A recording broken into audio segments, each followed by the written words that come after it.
Amante Padre, que esté en los cielos, en la tierra y en todo lugar.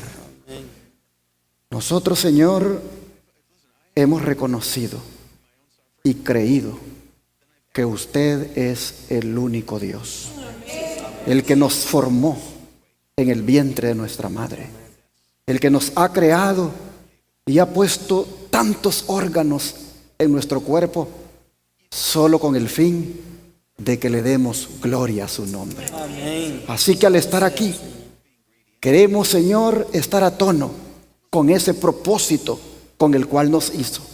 Y queremos glorificarle en toda manera, con la mirada, con el pensamiento, con el oído y con todo lo que somos. Amén.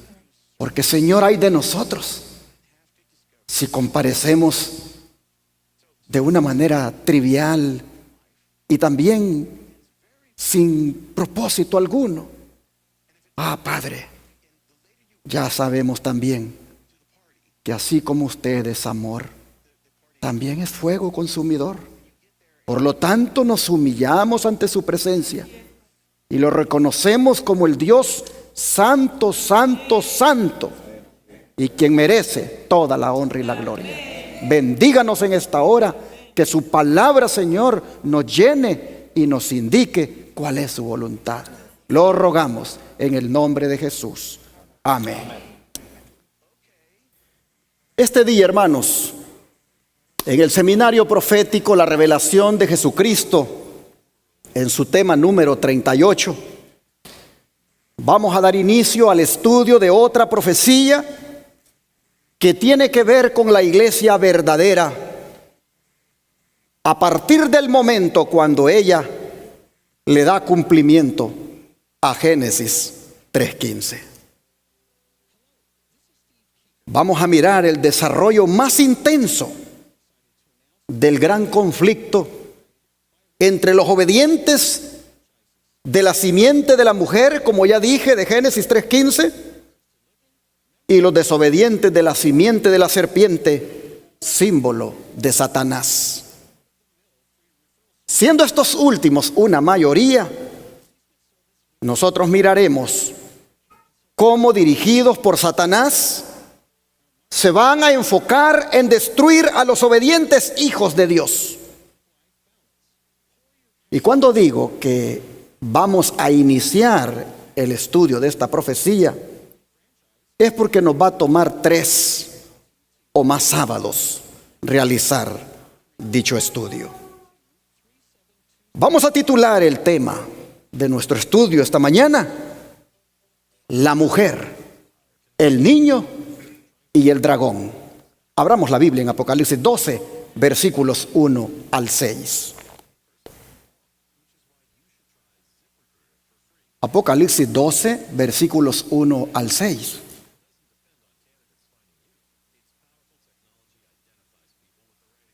Dice la Escritura: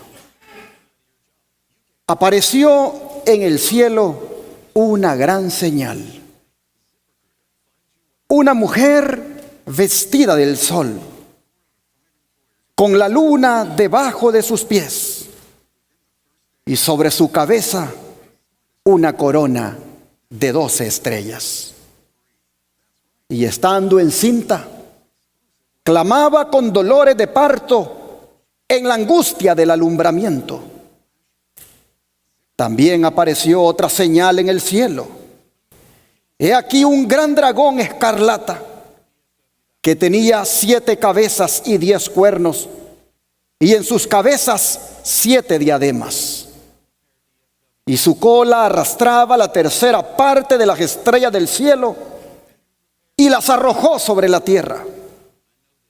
Y el dragón se paró frente a la mujer que estaba para dar a luz, a fin de devorar a su hijo tan pronto como naciese. Y ella dio a luz un hijo varón, que regirá con vara de hierro a todas las naciones. Y su hijo fue arrebatado para Dios y para su trono.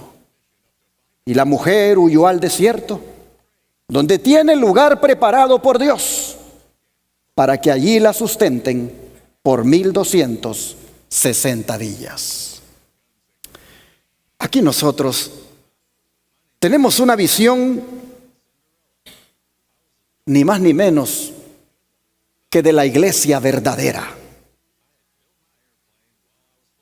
El Señor se la muestra a Juan bajo el símbolo de una mujer lujosamente ataviada, pues dice que está vestida del sol, con la luna debajo de sus pies y una corona de 2 estrellas.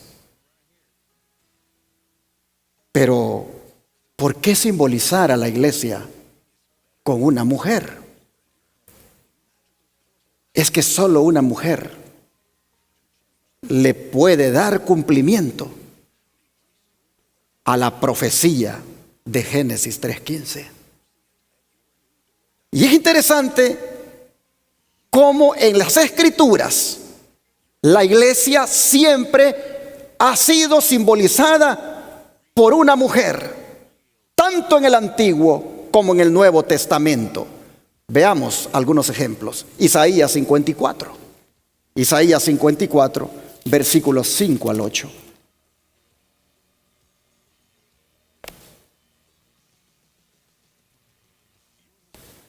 Isaías 54, versículos 5 al 8 dice: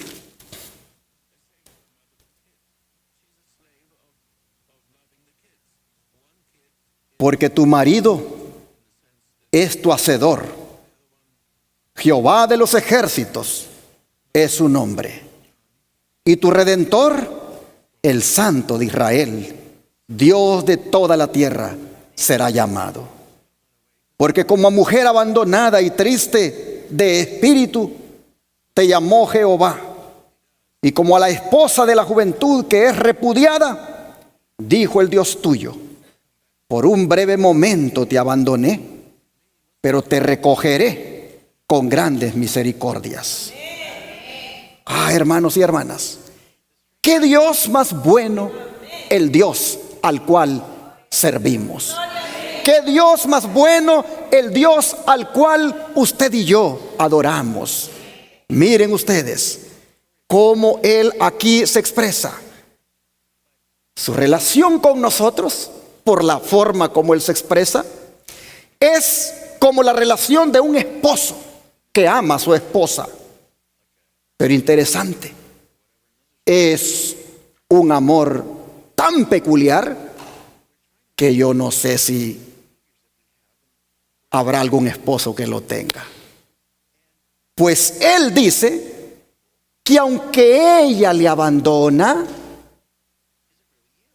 y por lo tanto sufre las consecuencias, como el caso del pueblo de Israel que fue llevado cautivo a Babilonia y parecía allí abandonado por Dios, de todas maneras dice que Él, después de un tiempo, busca a su amada, busca a su iglesia para ser otra vez su esposo. Decimos amén, hermanos.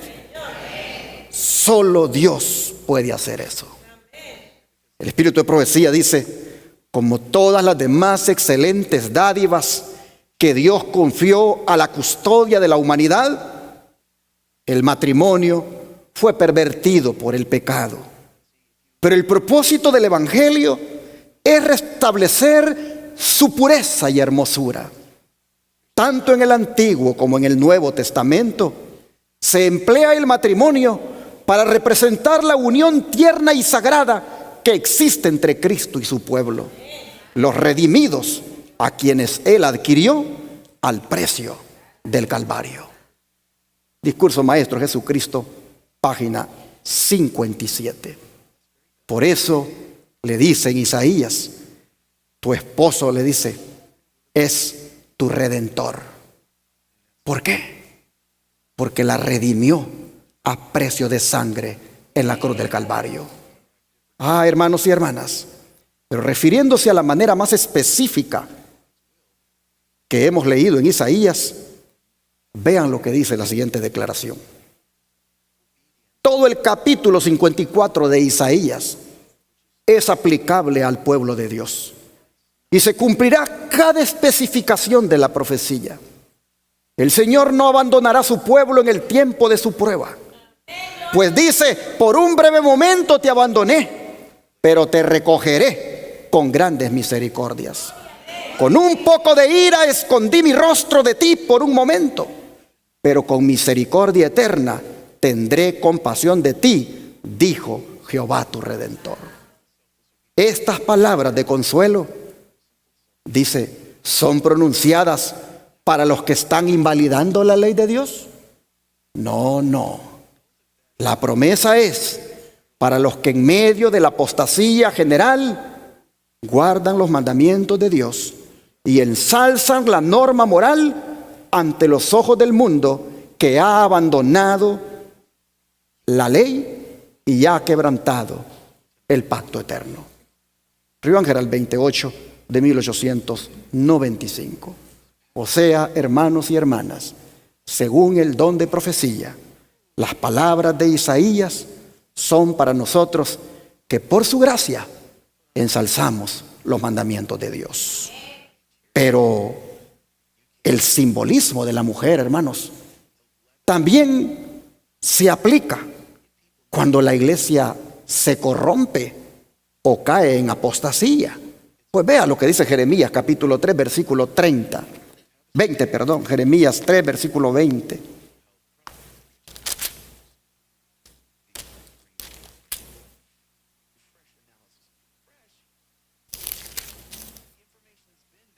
Pero como la esposa infiel abandona a su compañero, así prevaricasteis contra mí, oh casa de Israel, dice Jehová.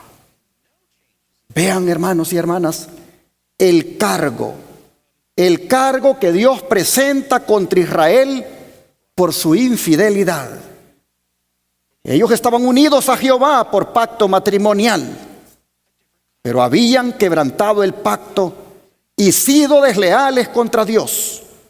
Por eso Él la llama esposa infiel. Ah, mis hermanos y hermanas, pero esto es reiterado también por el profeta Ezequiel. Pues vean lo que él dice en el capítulo 23 de su libro. Ezequiel 23, versículos 2 al 11.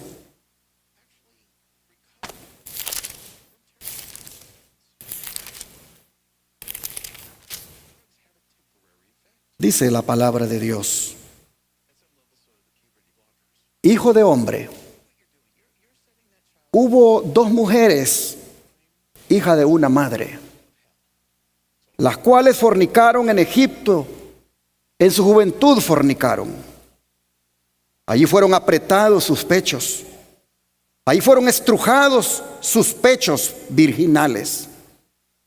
Y se llamaban la mayor Ahola y su hermana Aholiba, las cuales llegaron a ser mías y dieron a luz hijos e hijas. Y se llamaron Samaria Ahola y Jerusalén Aholiba. Esto es tabernáculo de ella y esto es mi tabernáculo en ella, dice ahí en letras pequeñitas, al menos en mi Biblia.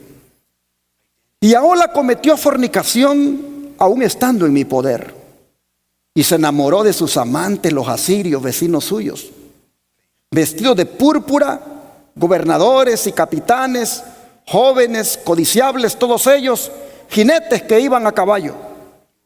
Y se prostituyó con ellos, con todos los más escogidos de los hijos de los asirios, y con todos aquellos de quienes se enamoró. Se contaminó con todos los ídolos de ellos. Y no dejó sus fornicaciones de Egipto, porque con ellas se echaron en su juventud, y ellos comprimieron sus pechos virginales y derramaron sobre ellas su fornicación. Por lo cual la entregué en mano de sus amantes, en mano de los hijos de los asirios de quienes se había enamorado. Ellos descubrieron su desnudez, tomaron sus hijos y sus hijas, y a ella mataron a espada. Y vino a ser famosa entre las mujeres, pues en ella hicieron escarnio. Y lo vio su hermana Aholiba, y enloqueció de lujuria más que ella, y sus fornicaciones fueron más que las fornicaciones de su hermana. Y ya no le sigo porque no llevaría mucho tiempo para seguir viendo las barbaridades que hizo Aholiba, el nombre simbólico para Jerusalén.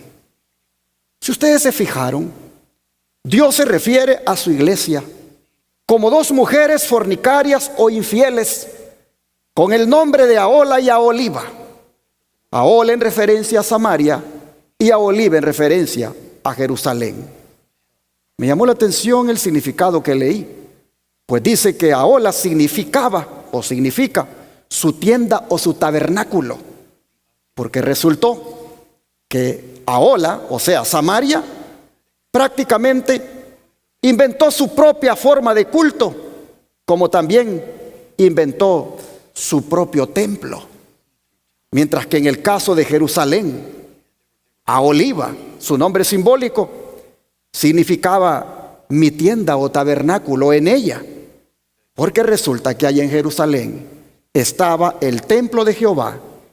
Ahí estaba el lugar que Dios había escogido para enaltecer su nombre. Así, hermanos y hermanas, vemos que de todas formas ambas fueron infieles a su divino esposo. Sin embargo, esta triste condición de la iglesia representada por una mujer infiel, nosotros vemos que ha sido a lo largo de la historia y todavía al final de los tiempos vuelve a aparecer. Pues en Apocalipsis 17, la mujer, miren cómo es presentada. Vamos a Apocalipsis 17, versículos 1 al 6. Apocalipsis 17, versículos 1 al 6.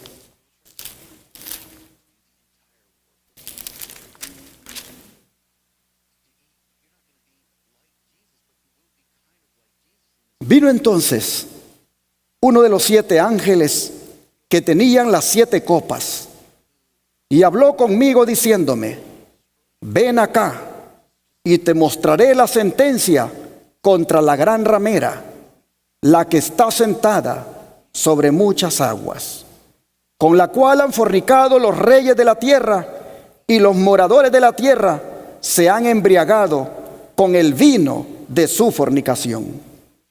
Y me llevó en el espíritu al desierto, y vi una mujer sentada sobre una bestia escarlata, llena de nombres de blasfemia, que tenía 7 cabezas y 10 cuernos. Y la mujer estaba vestida de púrpura y escarlata, y adornada de oro, de piedras preciosas y de perlas, y tenía en la mano un cáliz de oro lleno de abominaciones y de la inmundicia de su fornicación. Y en su frente un nombre escrito, un misterio: Babilonia la grande, la madre de las rameras y de las abominaciones de la tierra. Vi a la mujer ebria de la sangre de los santos y de la sangre de los mártires de Jesús. Y cuando la vi, quedé asombrado con gran asombro. Hermanos y hermanas, ¿quién es esta mujer que simboliza a esta iglesia que se prostituye con los gobernantes de la tierra, con los magnates? ¿Quién es ella? El don de profecía nos lo dice así: la potencia que por tantos siglos dominó con despotismo sobre los monarcas de la cristiandad es Roma. Y cuando habla de Roma, está hablando, hermanos, de la Roma papal. Dice: la púrpura y escarlata, el oro y las piedras preciosas y las perlas describen como a lo vivo la magnificencia y la pompa más que reales de que hacía gala la arrogante sede romana. Todavía se miran esos colores en los atuendos que usan sus líderes de esta iglesia. Y de ninguna otra potencia, dice, se podría decir con más propiedad que estaba embriagada de la sangre de los santos, que de aquella iglesia que ha perseguido tan cruelmente a los discípulos de Cristo. Se acusa además a Babilonia de haber tenido relaciones ilícitas con los reyes de la tierra. Por su alejamiento del Señor y su alianza con los paganos, la iglesia judía se transformó en ramera. Acabamos de leer, Isaías nos ha dicho cómo se prostituyó. Pero Roma, dice, es decir, la iglesia cristiana de Roma, se corrompió de la misma manera al buscar el apoyo de los poderes mundanos y por consiguiente recibe la misma condenación. Se dice que Babilonia es madre de las rameras. Sin duda sus hijas deben simbolizar las iglesias que se atienen a sus doctrinas y tradiciones y siguen su ejemplo, sacrificando la verdad y la aprobación de Dios para formar alianza ilícita con el mundo. En Apocalipsis 14 hay un mensaje que anuncia de la caída de Babilonia, y esta debe aplicarse a comunidades religiosas que en un tiempo fueron puras y luego se han corrompido.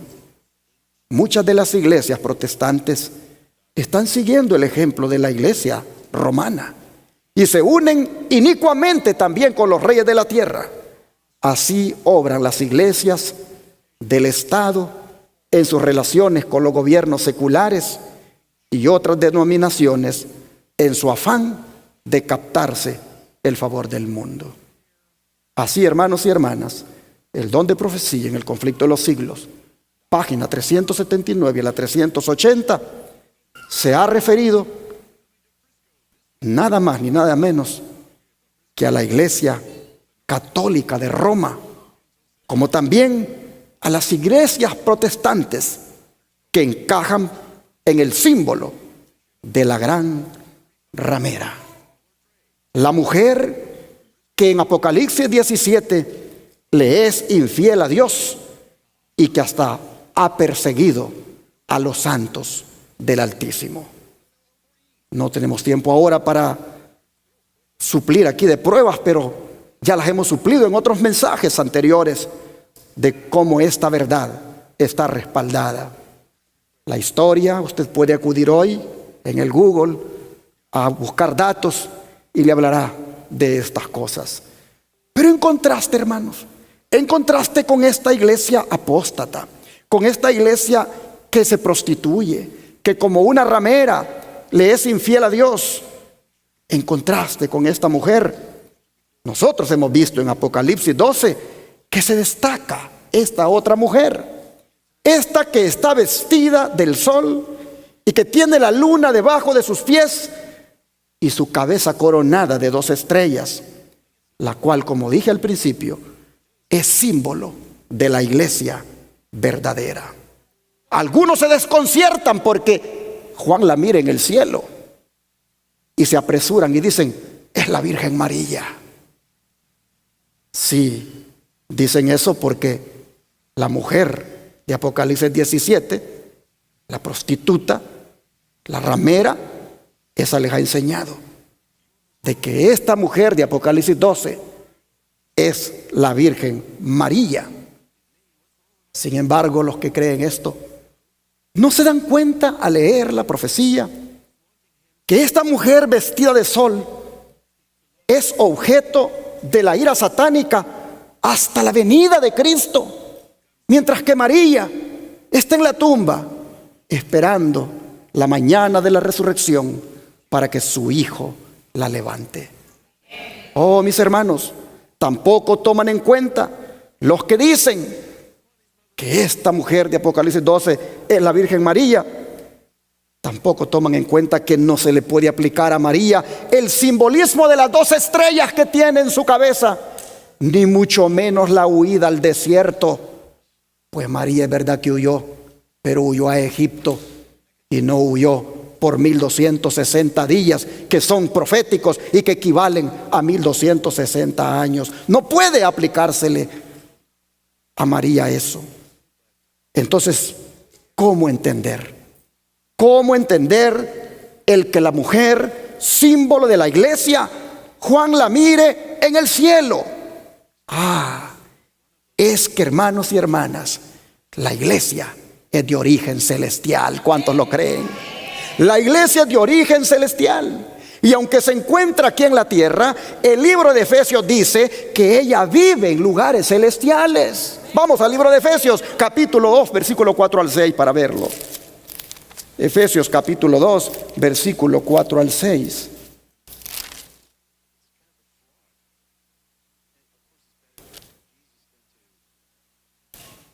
Y la escritura dice: pero Dios, que es rico en misericordia, por su gran amor con que nos amó, aun estando nosotros muertos en pecado, nos dio vida juntamente con Cristo. Por gracia sois salvos. Y juntamente con Él nos resucitó y asimismo nos hizo sentar en los lugares celestiales con Cristo Jesús. Si ustedes notan, lo mismo que se dice de Cristo, se dice de nosotros, la iglesia. Cristo resucitó y está sentado a la diestra del Padre en los lugares celestiales. Amén. Pero nosotros hemos leído que también nosotros ya resucitamos y estamos sentados con Cristo en los lugares celestiales. ¿Cómo puede ser esto así? ¿Cuál es la base que Pablo tiene para afirmar que lo mismo que le sucedió a Cristo cuando resucitó, ya nos sucedió a nosotros también? La respuesta, hermanos, a este interrogante está mismo aquí en Efesios capítulo 1, versículo 22. Está aquí mismo en Efesios capítulo 1, versículo 22 y 23. Dice: y sometió todas las cosas bajo sus pies, y lo dio por cabeza sobre todas las cosas a la iglesia, la cual es su cuerpo, la plenitud de aquel que todo lo llena en todo. Si ustedes se fijan, hermanos, aquí Cristo es presentado como la cabeza del cuerpo que es su iglesia. De manera que ahora tiene sentido lo que Pablo dice. Pues lo que le ocurrió a la cabeza en la resurrección, sin duda le va a ocurrir también a todo su cuerpo, que es la iglesia. Cristo es la cabeza del cuerpo, que es su iglesia. Y donde esté actualmente la cabeza, seguramente también va a estar el cuerpo. Lo que Pablo nos está diciendo es que el hecho de que Cristo ya esté sentado a la diestra de Dios garantiza que su iglesia por la fe ya está sentada ya también.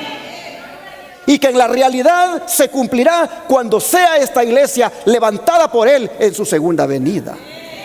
Oh, mis hermanos, con la resurrección de Cristo, que es la cabeza de la iglesia, se ha asegurado en definitiva la resurrección de nosotros, la iglesia, su cuerpo.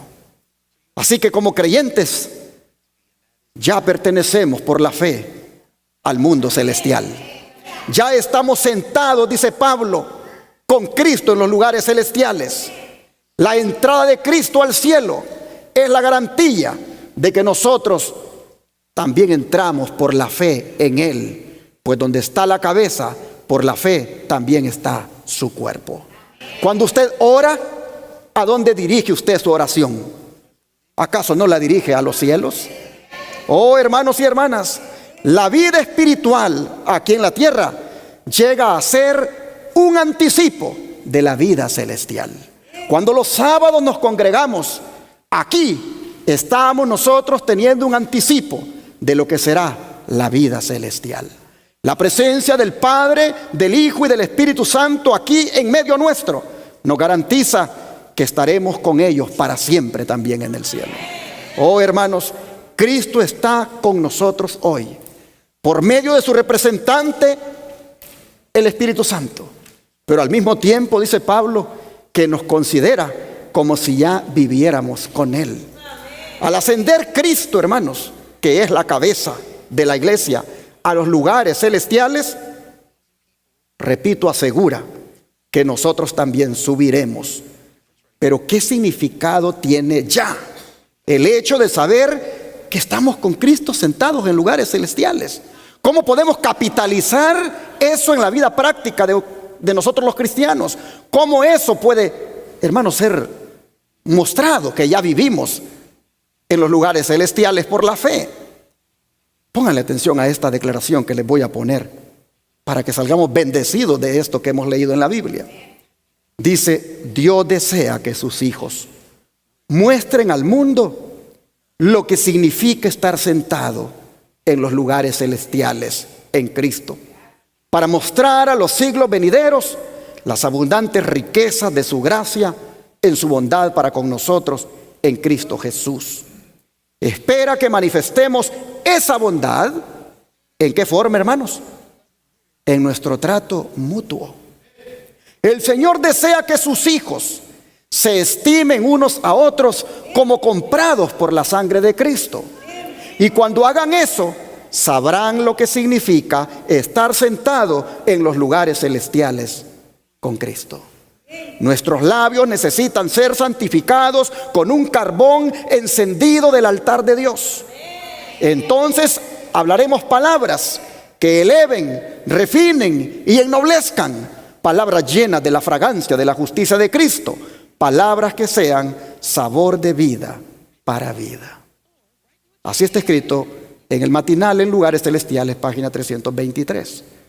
Pero fíjense ustedes cómo uno muestra que ya está sentado con Cristo en los lugares celestiales: en el trato que uno da al semejante, en la manera como uno habla, en el tono que uno inclusive utiliza para hacer saber lo que piensa. No digamos en el trato que tenemos como hermanos. Recuerden, hermanos y hermanas, que el mundo tiene derecho a saber cómo es vivir en lugares celestiales. El mundo tiene derecho a saberlo. Y quienes se lo pueden demostrar al mundo somos nosotros, en la medida en que dejamos que el Señor more en nosotros, en la medida en que permitimos que Él gobierne nuestra mirada, nuestro oído, nuestra boca, nuestros pensamientos, nuestros actos. El mundo conocerá qué significa estar sentado ya en los lugares celestiales. Así, hermanos y hermanas, vemos entonces que está justificado el hecho de que la iglesia Juan la mire, que aparece en el cielo. Pero ¿por qué Juan vio a la iglesia simbolizada por la mujer vestida del sol? ¿Te has preguntado por qué la miró como vestida del sol? Oh, mis hermanos, es que Juan la miró resplandeciente, la miró iluminada. Y esto no es otra cosa que es porque ella está vestida del sol de justicia, el cual es Cristo. Vean cómo Malaquías se refiere a Cristo aquí en capítulo 4, versículo 2. Malaquías capítulo 4, verso 2. Malaquías 4, versículo 2. Dice: mas a vosotros, los que teméis mi nombre, nacerá el sol de justicia, y en sus alas traerá salud, dicen unas Biblias, y la que yo tengo dice traerá salvación. Porque, hermanos, la salud y la salvación son sinónimos. Dice: y saldréis y saltaréis como becerros de la manada. Vean ustedes cómo el profeta habla aquí. Todos los intérpretes concuerdan que este sol de justicia al cual Malaquías se refiere no es otro que el Señor Jesús. Porque como el sol es fuente de luz, también Cristo es fuente de luz. ¿Acaso ¿No dijo él, yo soy la luz del mundo? Oh, mis hermanos, el sol de justicia aquí es representación o símbolo de Jesús. Pero qué cosa maravillosa. Dice que cuando nazca el sol de justicia, en los corazones de aquellos que permiten que nazca, Él trae, dice, en sus alas salud, salvación. Oh, hermanos y hermanas, el Señor Jesús, cuando viene a la vida del que lo acepta de corazón, cuando viene a la vida de aquel que le recibe y se dedica por el resto de sus días a ser su discípulo, cuando Cristo viene a la vida de esa persona, este viene a ser como los terneritos que son sacados del corral. Cuando ellos son sacados del corral, dice Malaquías, estos salen, dice, pero alegres, brincando, saltando. Así, dice, es la felicidad de aquel que tiene a Cristo en su vida. Oh, hermanos y hermanas, ¿cuántos de ustedes están contentos de haber recibido a Cristo en su corazón? Como el sol de justicia vino para iluminar su vida, como el sol de justicia todos los días debe amanecer en nosotros para iluminar nuestra senda, para iluminar nuestra manera de vivir. Así la iglesia entonces está justificado que Juan la mire como vestida del sol, porque ella está vestida de Cristo, el sol de justicia. Con razón dice el apóstol Pedro que nosotros como iglesia deberíamos vestirnos de Jesús. Romanos 13, mire cómo lo dice el apóstol Pablo, perdón, Romanos 13, versículo 12. Romanos 13, versículo 12.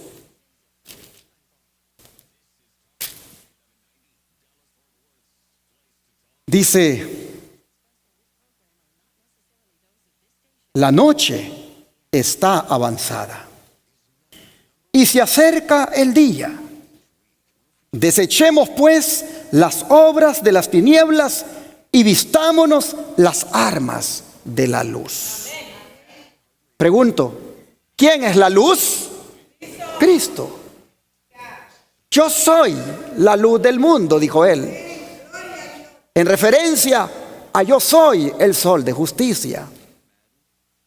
Y Pablo dice, vístanse de las armas que él tiene. Vístanse de las armas de la luz. Nosotros vemos que Juan mira a la iglesia vestida del sol, vestida de Cristo, porque ella está vestida de las armas de la luz. ¿Y cuáles son las armas de la luz? ¿Cuáles son las armas de Cristo? No las vamos a leer, pero ustedes saben que en Efesios se habla de una armadura que un soldado se debe poner. Esa armadura, hermanos y hermanas, son las armas de la luz, las cuales nosotros debemos vestir. Pero interesante el verso 14. Vean ustedes cómo Pablo habla ahora, siempre aquí de Romanos 12, verso 14. Dice, si no vestío del Señor Jesucristo y no proveáis para los deseos de la carne.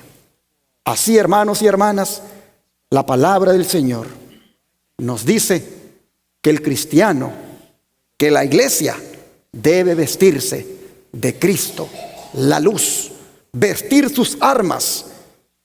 Llama la atención que para que podamos vestirnos de las armas de la luz, hay que desvestirnos.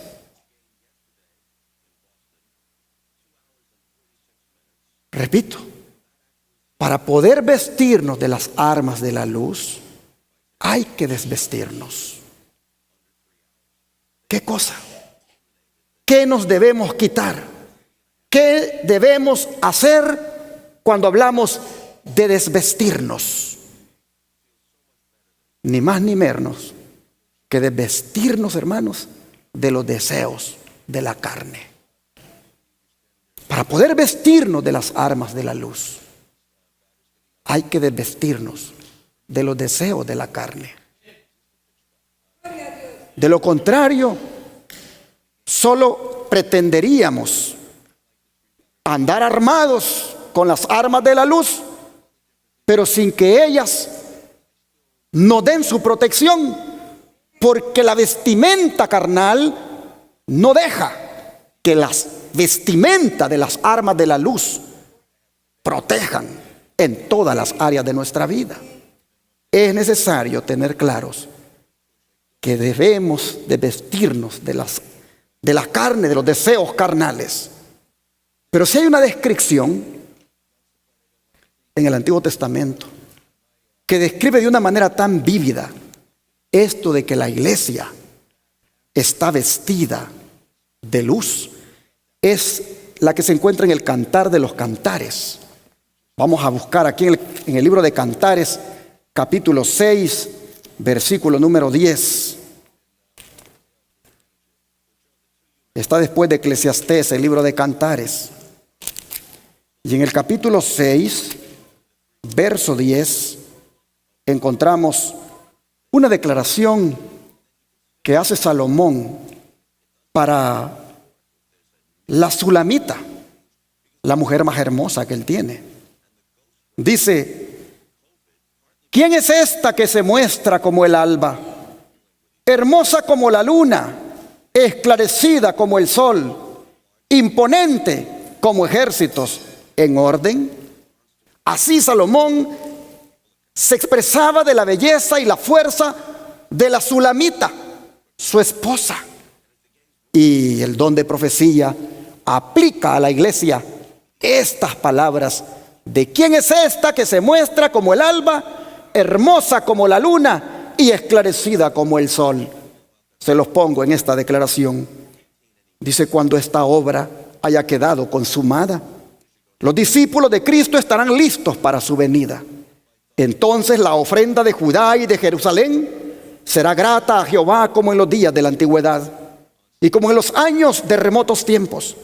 Entonces la iglesia que nuestro Señor recibirá para sí será una iglesia gloriosa, no teniendo mancha ni arruga ni otra cosa semejante.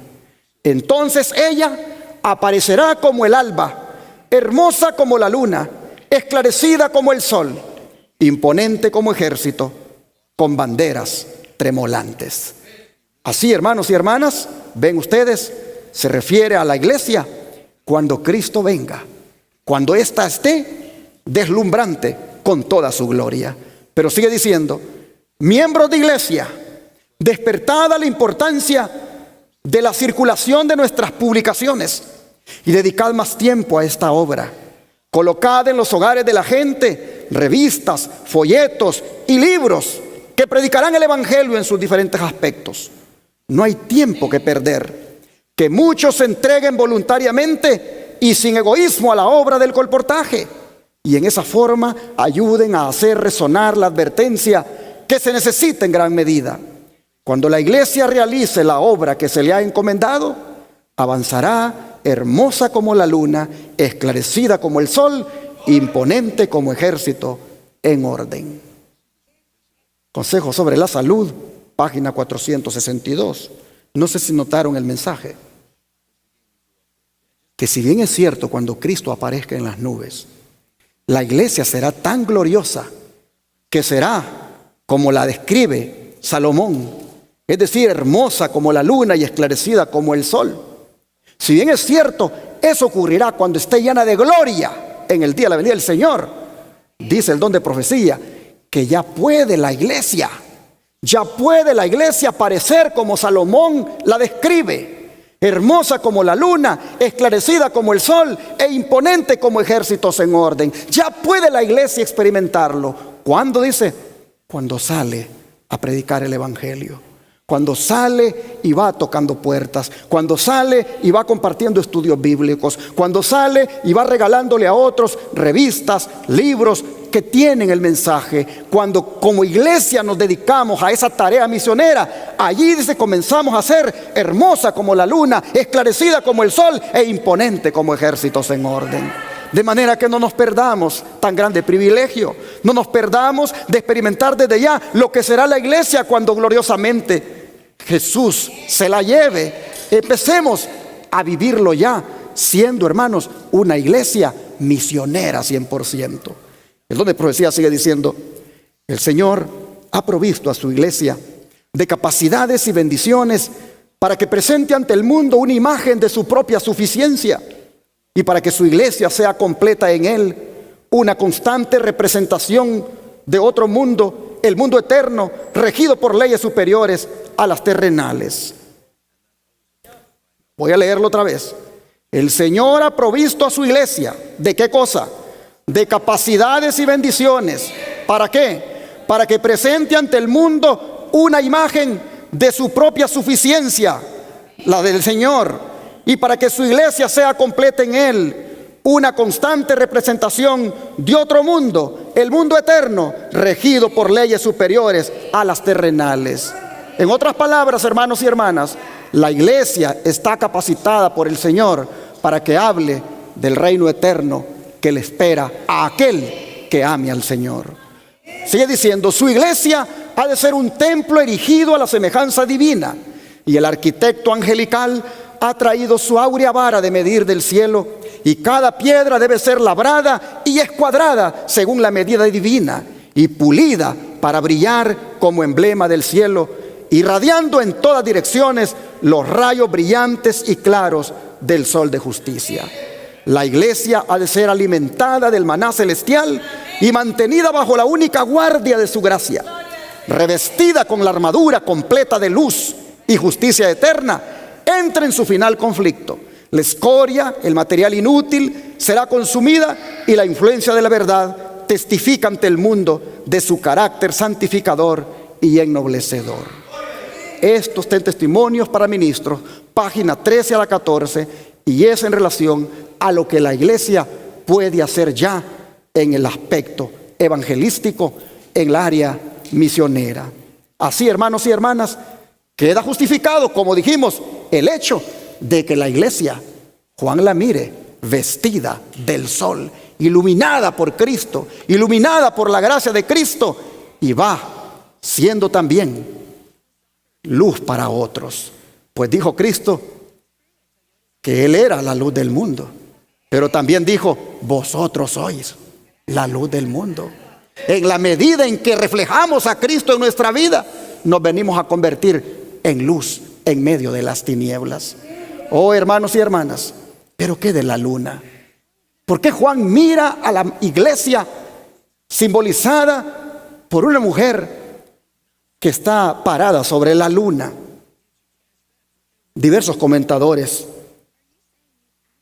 han concordado que la luna es símbolo del sistema de ritos y sombras de los tiempos del Antiguo Testamento, los cuales fueron obedecidos, seguidos y practicados por la iglesia, pero que cuando Jesús vino fueron eclipsados, porque la luna brilla en la medida en que el sol le da su luz. Pero cuando Cristo vino, ritos y ceremonias no brillaron más, porque ahora Cristo estaba en la tierra para ser el Cordero de Dios que quitaría los pecados del mundo. De manera que la luna, hermanos y hermanas, viene a ser el símbolo, repito, del sistema de ritos y sombra de el Antiguo Testamento, que quedaron eclipsados con la luz de Cristo cuando vino a este mundo. Pero no podemos dejar sin entender lo de las 12 estrellas, pues esto lo que simboliza es que la iglesia del Señor ha sido organizada bajo el fundamento de 12 patriarcas en el Antiguo Testamento y 12 apóstoles en el Nuevo Testamento. La iglesia está fundamentada sobre la roca que es Cristo y sobre el fundamento de los apóstoles en el caso nuestro, pero la del Antiguo Testamento sobre el fundamento de los 12 patriarcas. El don de profecía lo dice de la siguiente manera en Hechos de los Apóstoles, página 16. Los discípulos Estaban por salir como testigos de Cristo para declarar al mundo lo que habían visto y oído de Él. Su cargo era el más importante al cual los seres humanos habían sido llamados alguna vez, siendo superado únicamente por el de Cristo mismo. Habían de ser colaboradores con Dios para la salvación de los hombres. Como en el Antiguo Testamento, los 12 patriarcas eran los representantes de Israel, así los 12 apóstoles son los representantes de la iglesia evangélica. Mis hermanos, así entonces Juan tiene claro que las 12 estrellas es la organización de la iglesia, tanto del Antiguo como del Nuevo Testamento, en estos 12 patriarcas y en los 12 apóstoles. Pero si estas características hacen de la mujer vestida de sol tan relevante como es la iglesia verdadera, lo que nos dice el verso 2 también es relevante. Vamos otra vez a Apocalipsis, capítulo 12, verso 2. Apocalipsis, capítulo 12, verso 2. Dice que la mujer o la iglesia, estando encinta, clamaba con dolores de parto en la angustia del alumbramiento. Aquí, hermanos y hermanas, nosotros vemos que es una identificación de cómo estaba la iglesia antes de que Cristo viniera. La iglesia estaba por dar a luz. Antes de que Cristo naciera, la iglesia estaba embarazada, estaba encinta y clamaba con dolores de parto en la angustia del alumbramiento. ¿Cómo puede ser esto?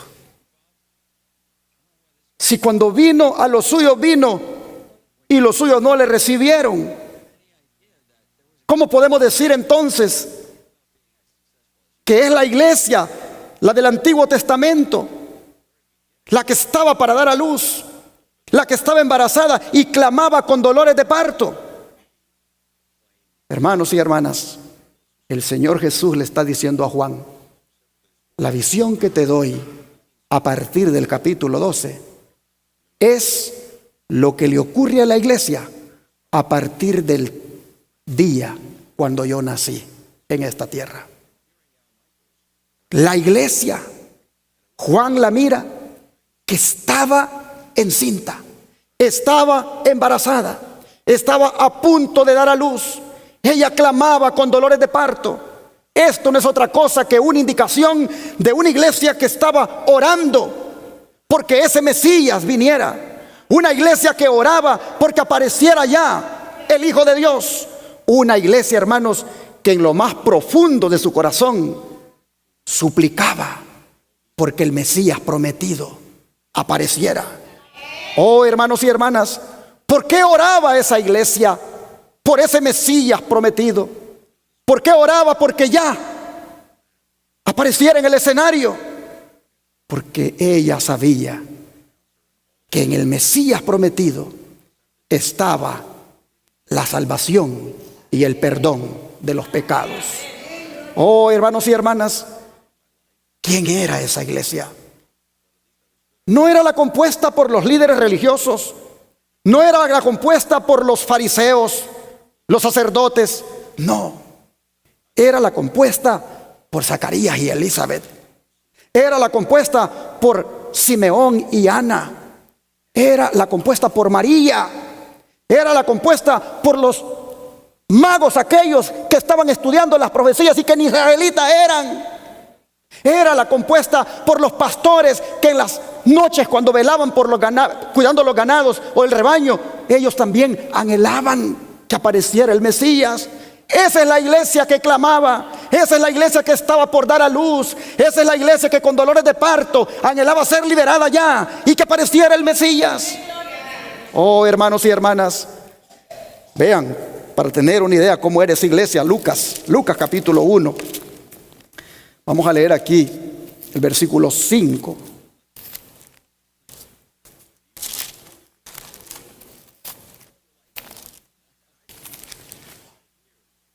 Lucas capítulo 1, versículo 5.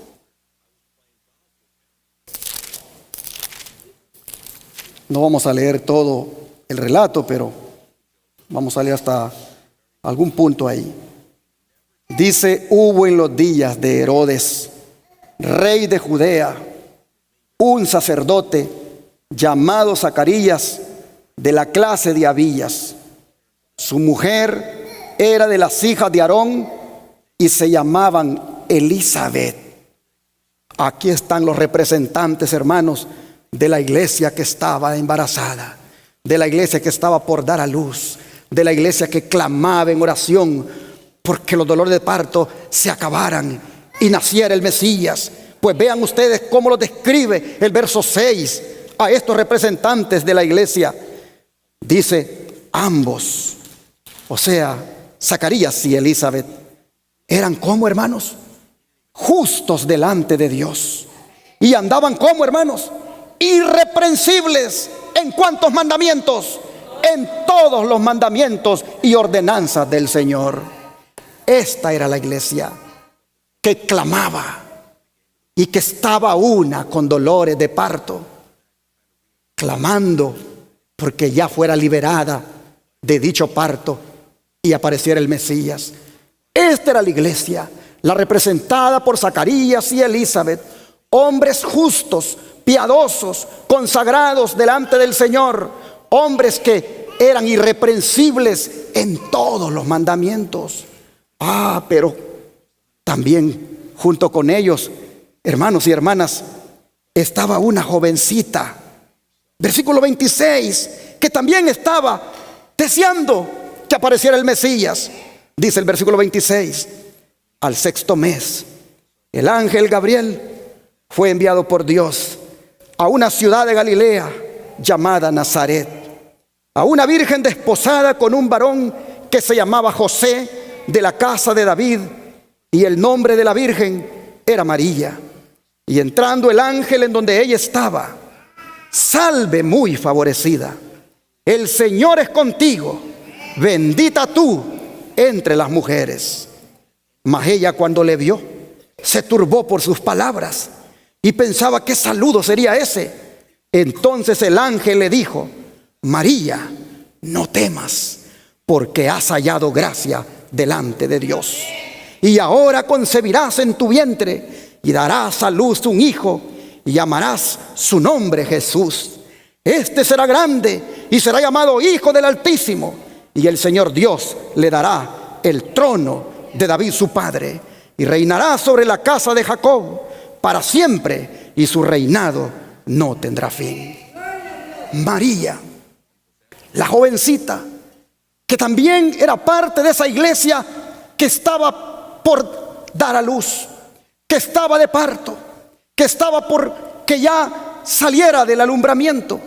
María, hermanos y hermanas, el Señor la escoge para que en representación de esa iglesia de la cual Zacarías y Elizabeth eran miembros, ella fuera la privilegiada de que en su vientre el Espíritu Santo se encargara de que allí Jesús fuera concebido. Oh, hermanos y hermanas, uno puede seguir leyendo de esa iglesia que estaba para dar a luz, como también lo muestra aquí Lucas 3, versículo 15. Miren ustedes, Lucas 3, versículo 15.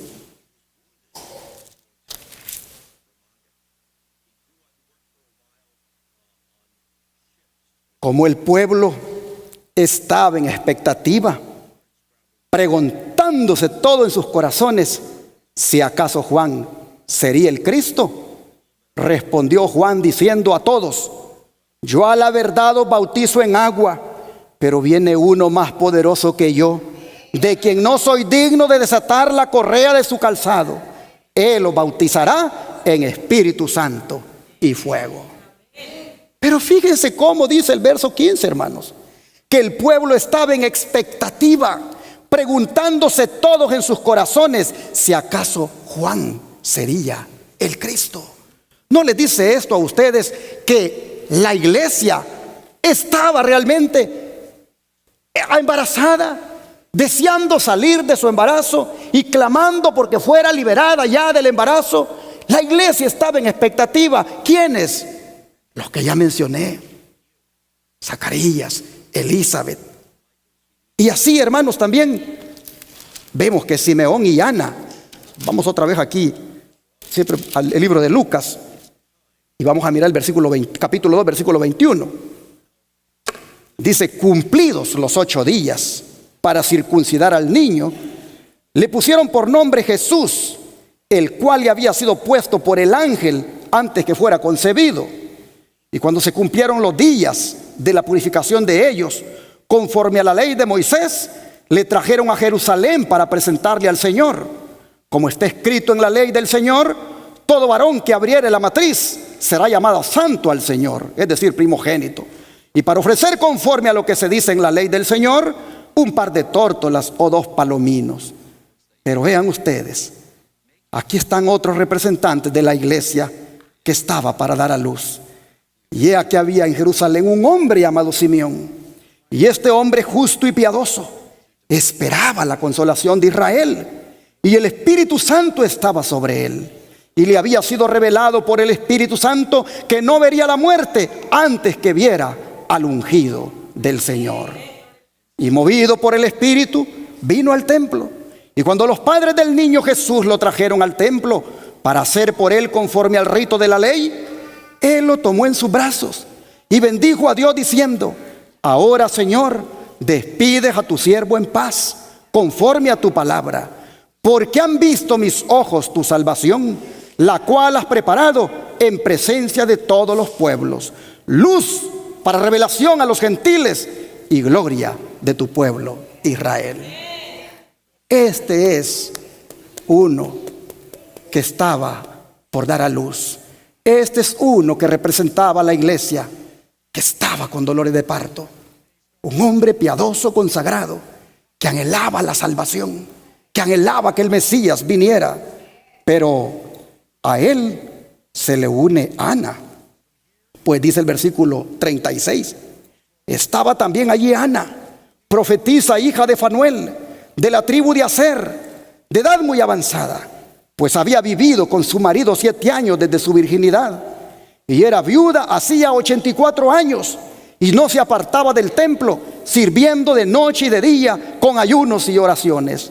Esta, presentándose en la misma hora, daba gracias a Dios y hablaba del niño a todos los que esperaban la redención en Jerusalén. Así nosotros vemos cómo los versículos 1 y 2 cubren un periodo de tiempo comenzando justo antes del inicio de la era cristiana, cuando la iglesia fervientemente añoraba y esperaba el advenimiento del Mesías. Y se extiende ese tiempo, hermanos, hasta cuando completamente la iglesia esté completamente, valga la redundancia, coronada de gloria en la venida del Señor. La mujer de Apocalipsis 12, Juan la mira con dolores de parto, porque anhelaba que su hijo naciera. Y esto, repito, es una señal de cómo los fieles de aquella iglesia anhelaban la primera venida de Cristo. Oh, hermanos y hermanas, así como Cristo vino la primera vez y los que lo esperaban, como son todos los que mencioné, se gozaron con su venida, así también la iglesia de hoy, la verdadera, la fiel, espera anhelantemente que Cristo venga por segunda vez. Y como la iglesia de antaño se gozó en la primera venida, la iglesia de hoy nos gozaremos en su segunda venida. Solamente, hermanos y hermanas, que tengamos la actitud de Elizabeth y de Zacarías, tengamos la actitud de María, tengamos la actitud de Simeón, la actitud de Ana, tengamos la actitud de los pastores, tengamos la actitud de vivir todos los días esperando a nuestro Redentor. Esperemos que Él venga pronto y tengamos de antemano la seguridad que aunque se ha tardado, volverá por nosotros. Como vino la primera vez y aparentemente se había tardado, el embarazo estaba por ya dar a luz, pero vino así, hermanos, va a venir por segunda vez. Solamente tengamos la actitud de aquellos hombres, una actitud de espera, una actitud, hermanos, de perseverancia, porque el Señor Jesús vendrá por nosotros. Pero el niño está por nacer y un dragón está listo para atacarlo. Lo miraremos en el próximo tema. Por ahora, démosle gracias a Dios por ser de la iglesia que está vestida del sol de justicia. Vistámonos todos los días de Cristo, andemos vestidos de Jesús, seamos iluminados por Jesús para ser esa iglesia que va triunfante hasta la venida del Señor. Que Dios le bendiga. Tu iglesia victoriosa tendrá la libertad. Porque nunca, hermanos, nunca había estudiado Apocalipsis 12 en la forma detallada como lo estoy haciendo. Miren, solo 2 versículos citamos. Y hay mucho más que aprender. Gloria a Dios por su palabra. Vamos a darle gracias al Señor. Oremos. Amante Padre, qué privilegio para nosotros formar parte de tu iglesia. Qué privilegio para nosotros formar parte de esa iglesia vestida del sol. De esa iglesia coronada con 2 estrellas y que tiene sus pies sobre la luna. Qué privilegio para nosotros ser parte de la iglesia verdadera. Ayúdanos, Señor, a permanecer en esta iglesia. Ayúdenos, Señor, a perseverar, a no claudicar en cuanto a la fe y a mantenernos firmes en esta iglesia, porque como dice su palabra y también lo ha dicho el himno, cuando usted aparezca en las nubes, su iglesia habrá ganado la victoria. Así que, Señor, nos encomendamos en sus manos y le pedimos que seamos cristianos victoriosos, que seamos cristianos que podamos reflejar aquí en el mundo lo que es estar sentado ya en los lugares celestiales. Ayúdenos, por favor, a poder ser iluminados desde ya con su gloria cuando hablamos a otros de usted. Ayúdenos, Padre, a hacer esa iglesia esclarecida como el sol, porque tenemos en nosotros el sol de justicia. Gracias, Padre, se lo pedimos, lo agradecemos en el nombre de Jesús. Amén.